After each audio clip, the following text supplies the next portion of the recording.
le Burkina Faso a déjoué pour la énième fois des tentatives de déstabilisation.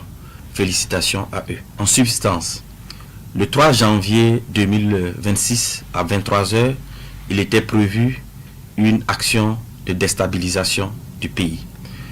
Cela allait se faire par une série d'assassinats ciblés des autorités civiles et militaires, en commençant par la neutralisation du camarade capitaine Ibrahim Traoré, chef de l'État, président du Faso, soit à bout portant, soit par une action pour miner son domicile.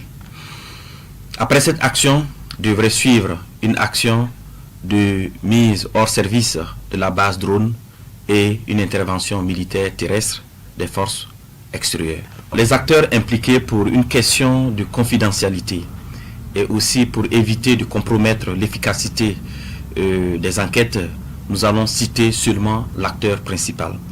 Il s'agit de l'ex-lieutenant-colonel Paul-Henri Sandaogo Damiba.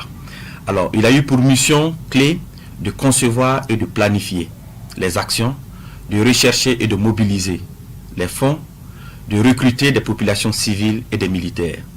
Les militaires avaient pour mission de coopter d'autres militaires, de mettre en place des groupes d'action avec des missions bien déterminées.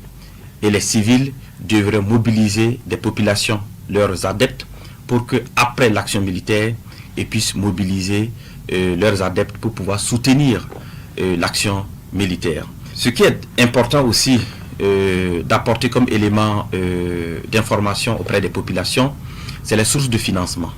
Il s'est de souligner qu'une bonne partie du financement provient de la Côte d'Ivoire, dont la dernière opération s'élève à 70 millions. Alors, je tiens aussi à souligner que les interpellations se poursuivent, ainsi que le démantèlement des réseaux.